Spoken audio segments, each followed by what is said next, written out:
It's another Q&A edition of Optimal Health Daily, episode 1708, and I'm Dr. Neil Malik. Hey there, happy Friday and welcome to another Q&A edition of Optimal Health Daily, where I answer your health questions related to fitness, diet and nutrition, and lots more. You send in the questions and I answer them for you. Now, if you want to know more about me and my background and my credentials, definitely check out the first Q&A episode from earlier this month. That's where I go into more details about all of that. But for now, I'm going to spare you from that long intro. Let's hear today's question as we optimize your life. Is cooking rice and throwing away the water it is cooked in considered healthy? Does it reduce the starch in the rice? Thank you so much for your question, caller. Rice is a staple food in so many cultures. I had to be sure that I responded to this question. First, I want to make sure we understand that rice actually does contain some helpful vitamins and minerals like zinc, copper, and selenium.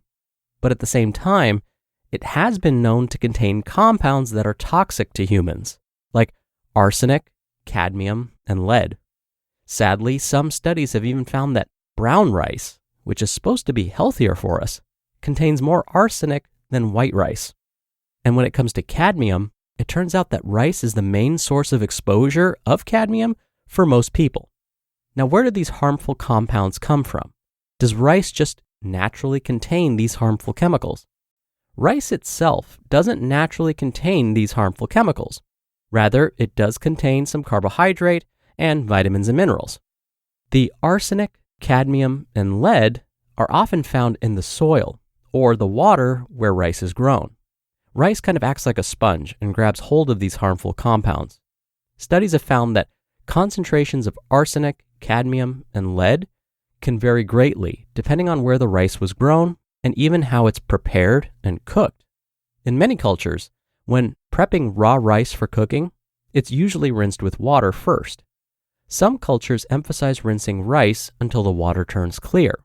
Then, again, depending on the culture, it's cooked, but the amount of water used to cook the rice can also vary. Now, you may be wondering, is there any benefit to rinsing the rice first? I mean, wouldn't we lose potentially beneficial vitamins and minerals by rinsing it?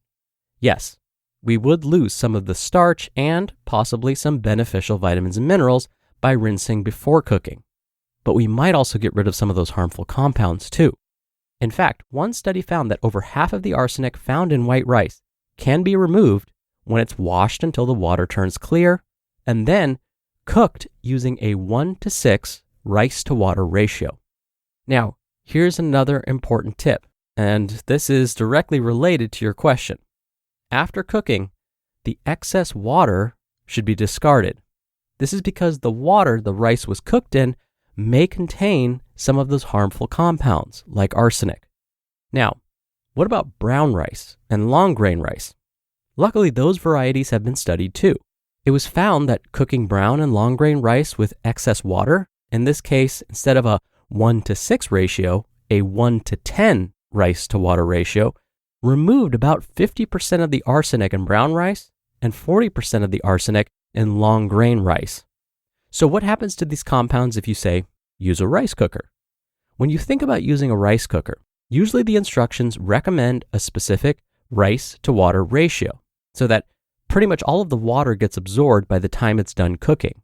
The ratio is usually something like 1:2 or 1:3 rice to water. So after cooking, there's usually no water left to discard.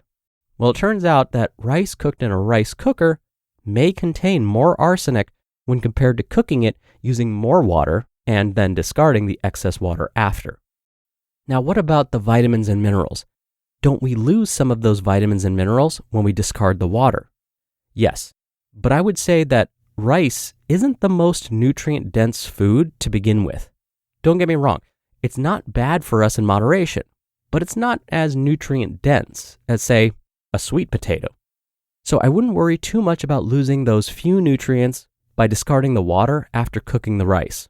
Instead, I would feel better about the fact that I'm getting rid of potentially harmful compounds. So the main takeaway is this: rinse your rice before cooking.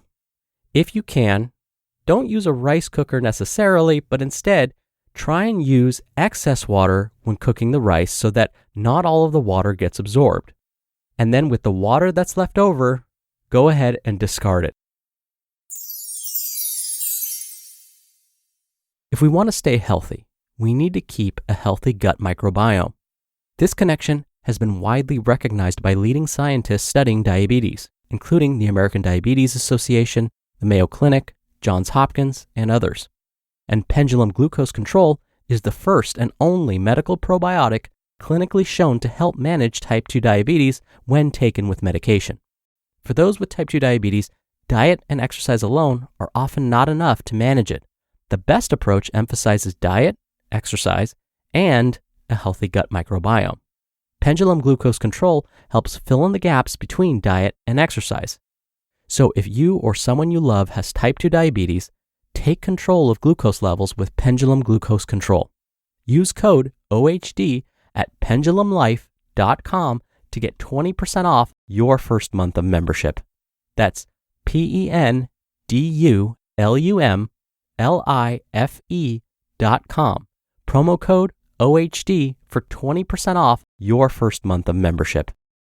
All right, thank you so much for sending in your audio question. Now, if you want to send me a question and have it answered right here on the show, you can email one to health@oldpodcast.com.